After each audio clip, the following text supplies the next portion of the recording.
This is AA Beyond Belief, episode 137.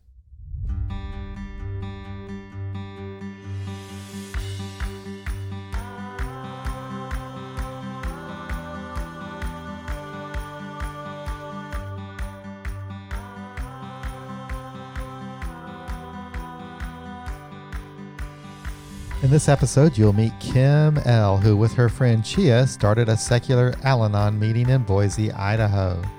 We'll talk about the challenges they've had starting the meeting and how things are going today. It's an interesting conversation. I think you're really going to enjoy this one. Kim, how you doing? Pretty good. How are you? I'm not doing bad. I'm doing good. So you are here to talk about a secular Al-Anon meeting that you helped start in Boise, Idaho. Yes. Can you start by telling me when and where is that meeting? We meet on Wednesday nights at 7:30. We meet at the Peer Wellness Center in Boise on Franklin Road. Okay. And when did you start this? This summer, so in July. We started. Yeah. Oh, wow. So it's been going for a little while. Yeah. And, I think this might be the first secular Al-Anon meeting that I've ever heard of. As far as we've found, we are. Yeah. So, what motivated you to start a secular meeting? Well, the fact that I'm atheist and I am, not as uncomfortable in traditional Al-Anon meetings as some. I am fairly uncomfortable in some of them. And if I know that I'm uncomfortable, then I know there's definitely people that are more uncomfortable than I am and that aren't getting the help that they need and everything to be able to join Al-Anon and get what they need out of it and get the support of the people in the group. Mm-hmm. Have you been going to Al-Anon for a while? A little less than a year. Oh, okay. But as an atheist, you're not totally uncomfortable with it, but it is some discomfort. Yes. Okay. Especially in the meetings where there's a lot more God speak, and it gets kind of.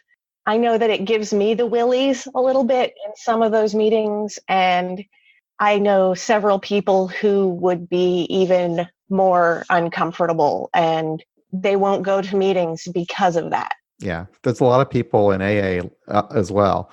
And I found that out when we started our meeting, that really the majority of the people that were coming, they were finding us from our website, and they were coming to our meeting because they wouldn't go to an AA meeting otherwise, because they have the impression anyway that it's religious, and understandably so, if they go to a meeting that closes with the Lord's Prayer and admonishes them to find God now and so forth. So yeah. So did you have any problems getting the meeting started? Did you have any resistance? We've had plenty of resistance. Oh my God. Well, this is the fun part then. We actually, in the last couple of weeks, have been in touch with the WSO, and they are refusing to list our meeting. Crazy. That's the World Service Office for Al-Anon? Yeah, they're refusing to list us on the grounds that the dictionary says that secular is basically not spiritual.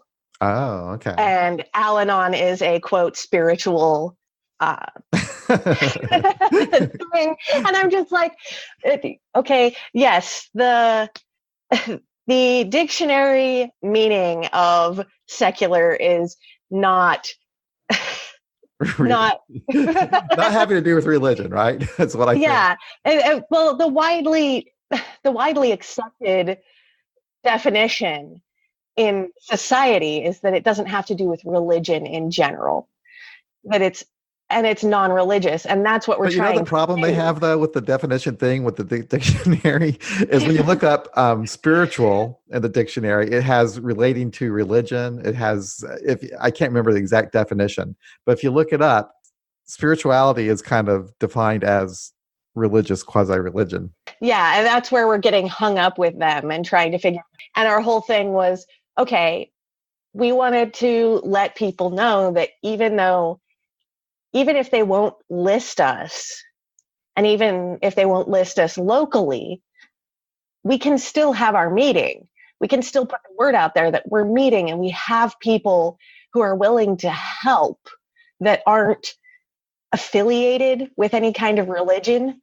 So we have our website, we have our email, and we're putting the word out there at the local atheist meetings that we have this Al-Anon meeting, and just trying to let people know that if you're not comfortable in regular Al-Anon, come see us. And it's kind of a misnomer too, as far as WSO is concerned, about the whole spiritual thing, because believe it or not, there's a lot of atheists that are spiritual or consider themselves spiritual that go to secular AA meetings, and they define spirituality in their own way, and that's fine. We're okay with it. In fact, we are okay with anybody can come to our meeting. We're not excluding anyone.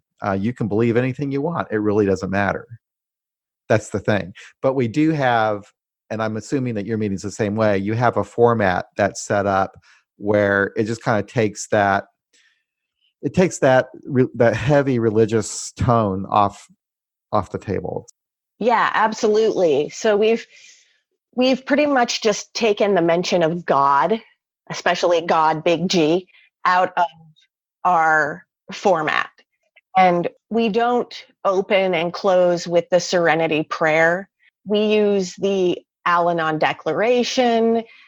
We have a whole list of different things that we can use that still fit with the Al-Anon principles, but aren't religious. Right. I was reading your meeting script, and I can't really remember how it all went, but it did seem to me that you were pretty clear that this is a very inclusive group. Yeah. So we didn't want to exclude anyone, because part of Al-Anon is being able to include people. So our whole thing was, we want to make everyone feel comfortable. And that means Buddhists, atheists, agnostics, Christians, anyone, Muslims, whoever wants to come, they can come and feel comfortable, because we're not overwhelming them with Judeo-Christian beliefs. I'm not that familiar with Al-Anon. I haven't been to very many Al-Anon meetings, but do a lot of them, or do the majority of them, are they like AA that close with the Lord's Prayer? I haven't been to one that does. Oh, really? No. Most of them use the Serenity Prayer. Okay. Well, how about that? That's interesting. Yeah. Which is more comfortable than closing with the Lord's Prayer. Absolutely. Because, like, for instance, the first AA meeting that my husband went to, he counted, they said God or Jesus 78 times during the meeting, and then they closed with the Lord's Prayer. He said, I'd rather go to church than go back to that meeting. Yeah. That's one thing that has changed over the last several years with AA is, and maybe it just has to do with our society. So I came into the program 31 years ago, and you never heard anybody talk about a specific religious reference like Jesus. You never heard that. But now you do. And I've even heard of some groups where people actually bring the Bible with them to the meetings and stuff like that. So it's kind of strange that as our society seems to be becoming more secular in the whole, our little niche in AA sometimes is becoming a little bit more rigid, and sometimes a little bit more, overtly religious. Like when you talk about a specific deity or something, that used to never be heard in a meeting, but that's changed. So that's really interesting that WSO was giving you a hard time. They won't list you. And is that how it works in Al-Anon? In AA, we have like these individual intergroups that list meetings, or we have areas and districts that list meetings. Is Al-Anon like that, or does the World Service Office list all the meetings for Al-Anon? So we have our districts that list meetings, and then we have the WSO that lists meetings. Okay.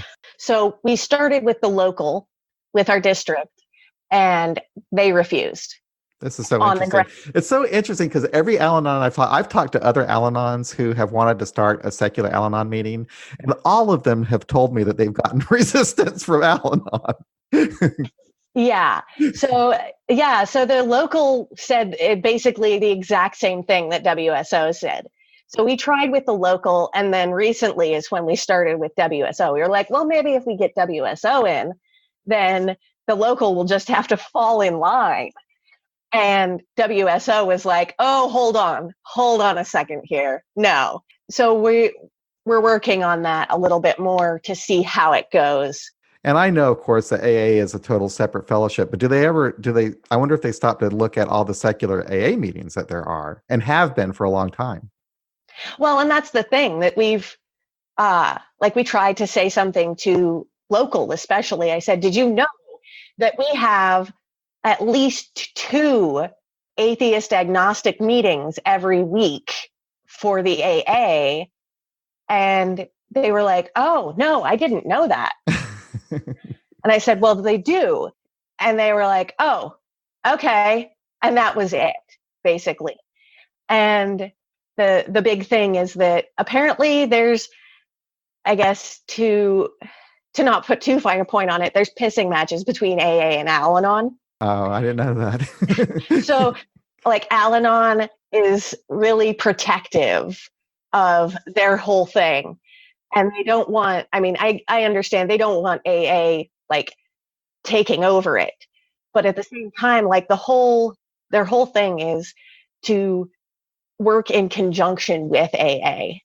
And at this point, it doesn't seem like they are. Well, that's pretty interesting. Tell me this: there's a group of ladies that I've met in Lawrence, Kansas, who are also interested in starting a group. Have you met them or talked to them?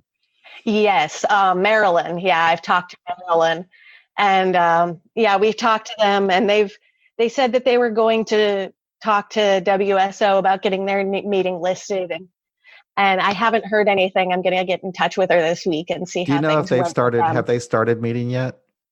I think they have. Oh, okay. I'll have to send her an email and find out what's going on with that.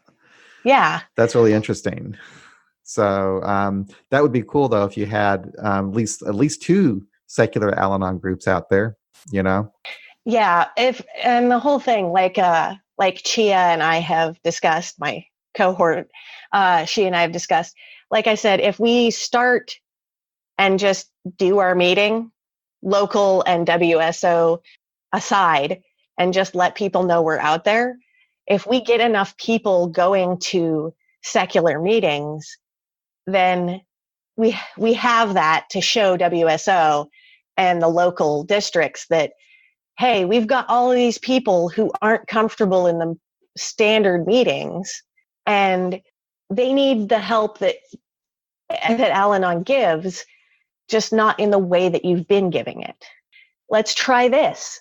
Right. Let's it's kind of like, meet people where they are. And there's a growing number of people, especially probably more people in your generation, I'm assuming, that are, they don't really identify with any sort of a religion. They might not necessarily identify as an atheist or agnostic, but the people that I meet that are coming to our meetings, they don't really have anything against it. It's just that it just doesn't seem pertinent and relevant, and it just seems weird, basically, for them to have to, engage in praying and so forth. But anyway, enough of that. So tell me, tell me what a typical meeting is like.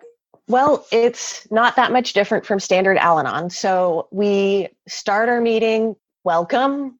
Please join me in a moment of silence to use as you wish. And we continue on with, we read the steps, we read the traditions. And you read the traditional steps, not altered or anything?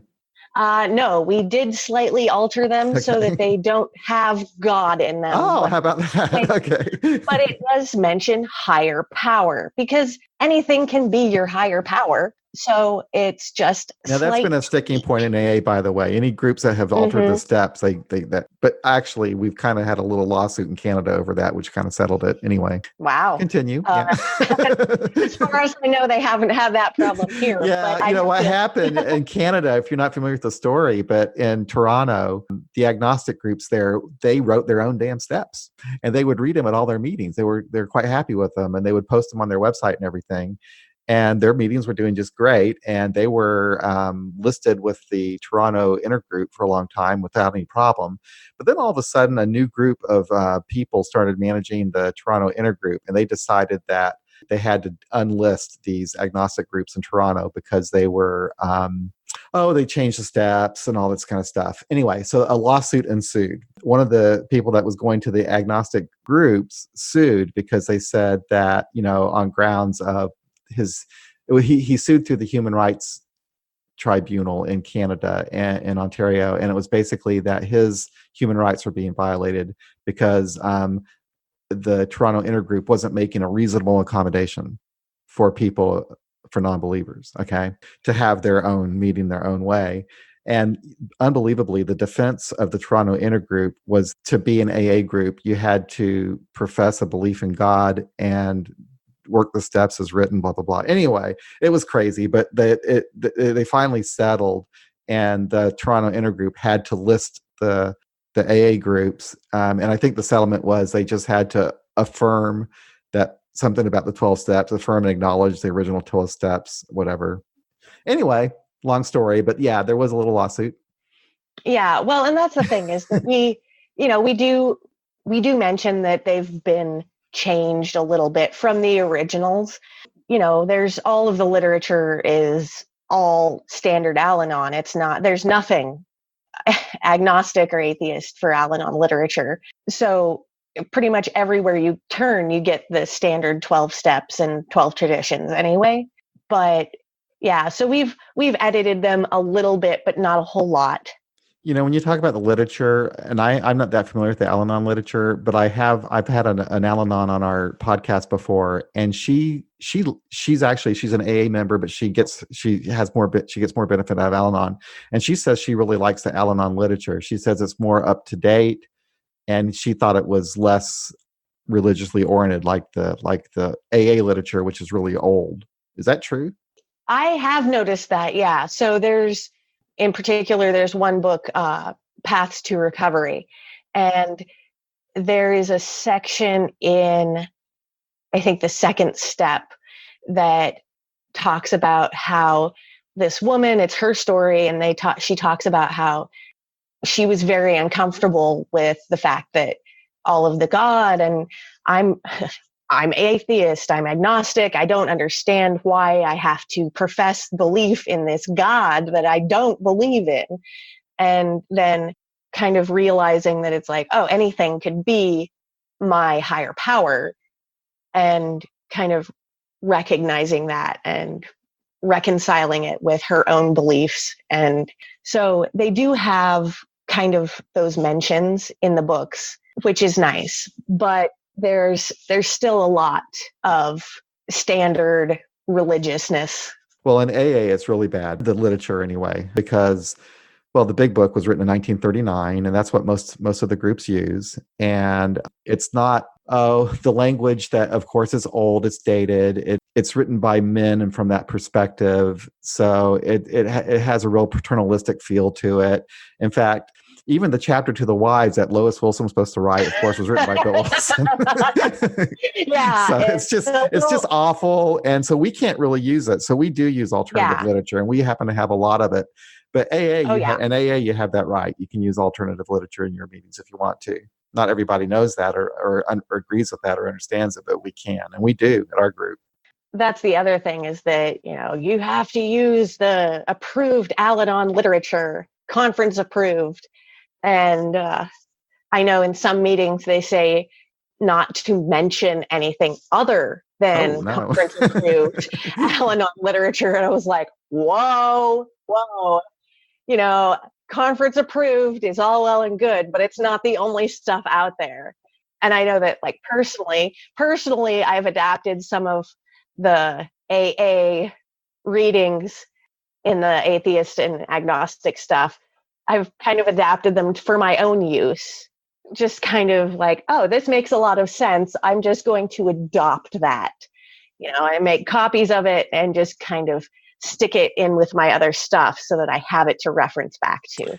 And I think I might be wrong, but I think that the alternative 12-step book that was written by there's two women. I can't remember their name off the top of my head, but I believe that she was an Al-Anon who wrote that. Have you gotten that book? It's called The Alternative 12 Steps. I don't think I do. Okay, well, check it out. It's a pretty good book. It was written by two women. I'm pretty sure that one of them is an Al-Anon. It was written back in the 1990s, and it's actually a very good book, and it's pretty popular in our group. And if you know Angela from yeah, she used that book to go through the steps when she was first getting into the program. And I know she's mentioned the book a lot. She brings it with her to pretty much every meeting, as far as I've noticed. Oh, how about that? It's funny. Yeah. And so Angela and Wally have been a big help with starting the meeting as well. Oh, good. So. Good. Okay, so you do read the steps, and then the basic format of the meeting is just like any other meeting. Pretty much. So we have our introduction. This is what Al-Anon is. We pass around our basket, and we have an open discussion. If anybody's got a topic, and then we go on with the meeting. And it's an hour-long meeting, and when we get to the end, then we have, like I said, Al-Anon declaration, or we have, I think, 3 or 4 different versions of things that we can use to read at the end. And we close the meeting. And if anybody has questions, we have pamphlets, we have all of the things, we have resources that they can use. If they want literature, they can contact me, and I'll get into getting literature for them if they want it. And so are people finding you okay? We had one guy that found us by accident. Like, he had seen our meeting information on the board at the center, the wellness center where we meet. And he thought he would stop by and see and have a try at our meeting. And we haven't seen him since. It was just the one time that he came, but I don't know if he's been busy or so. But so far it's been kind of slow going, but we're dedicated to making sure that this is a thing. Yeah, it takes a while. Our group was the same way when we started off. I think the first year, most of our meetings were 5, 6, 8 people. It was a big meeting, and then the next year it got a little bigger and a little bigger, a little bigger. And we still kind of wax and wane in the numbers of memberships. But I got to the point where I don't really judge the success of the group by how big it is. It doesn't really matter to me how many people go to meetings, but the meetings seem to be helping people and working. People are getting sober and they're making friends, and I see lives changing. So yeah, our group is doing pretty well in that respect, Yeah. And that's kind of where I was like I said, I'm not as uncomfortable as some people are, but that was my whole reason for wanting to start this meeting. And that was why Chia and I got together and started the meeting. We saw the need for something non-traditional. There absolutely really is a need. I mean, I can't tell you how many emails I've gotten over the years from Al-Anons that were looking for a secular alternative for Al-Anon. So there truly is a need for that. I was thinking about something and I forgot what I was going to ask you, but that's okay. Oh yeah, I know what I was going to ask you. So the fact that they won't list you, you're still an Al-Anon group. Mm-hmm. So it's not. So it must be a similar tradition to AA. Is that you're an AA group if you say you are? Yeah. So nobody can deny that. No, we're a group. Just because they won't list us doesn't mean crap. We're there. Okay, so that's AA too, but that's so weird that the listing part. Anyway. So I think the word's going to get out. This podcast is probably going to help, and we'll also post an article on our site, AA Beyond Belief, that gives your meeting information and so forth. And because we do have Al-Anons that listen to our podcast and come to our website. So maybe what'll happen is after a while, Al-Anons from around North America, if not the world, will start, that are secular, will start networking with each other. Because that's kind of what happened in AA. We kind of got together online and started networking. And that's when our meetings really started growing and taking off. When we realized that, we're not alone. Yeah, well, and that's what I'm hoping. And I can also email you a link to our website that you can include in your article. And, anybody who's starting a meeting, who would like help, is welcome to contact us. We're very free with giving meeting information out. This is what we use. You can adapt it however you like. Yeah, your meeting script is really good, by the way. Very well written. Yeah, I like it.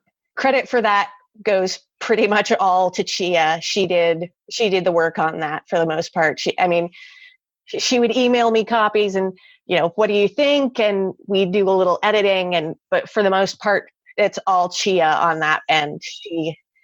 She's the one who built the website. And so, but yeah, contact us and we're happy to help. Anything that, we're there. So every Wednesday night, somebody is there. So.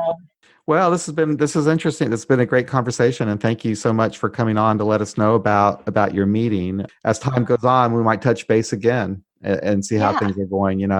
I'm going to reach out to the women in Lawrence to find out what's going on with their meeting and what kind of issues they've had too. They're a nice group. They came out. We had a little anniversary for our group, and they came out to that nice about a month ago. Yeah, and they listen to this podcast too.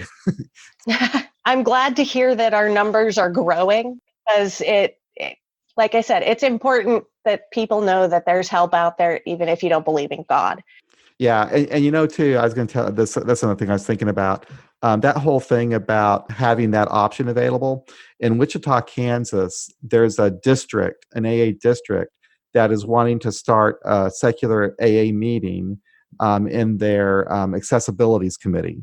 So what they're saying basically is that for some people, there's an obstacle to get to the meetings, just like if there's not a wheelchair ramp is an obstacle for some people. For other people, the perception of religiosity is an obstacle. So by having that option there, it removes that obstacle and helps more people. Oh, yeah. Yeah. Anyway. All right.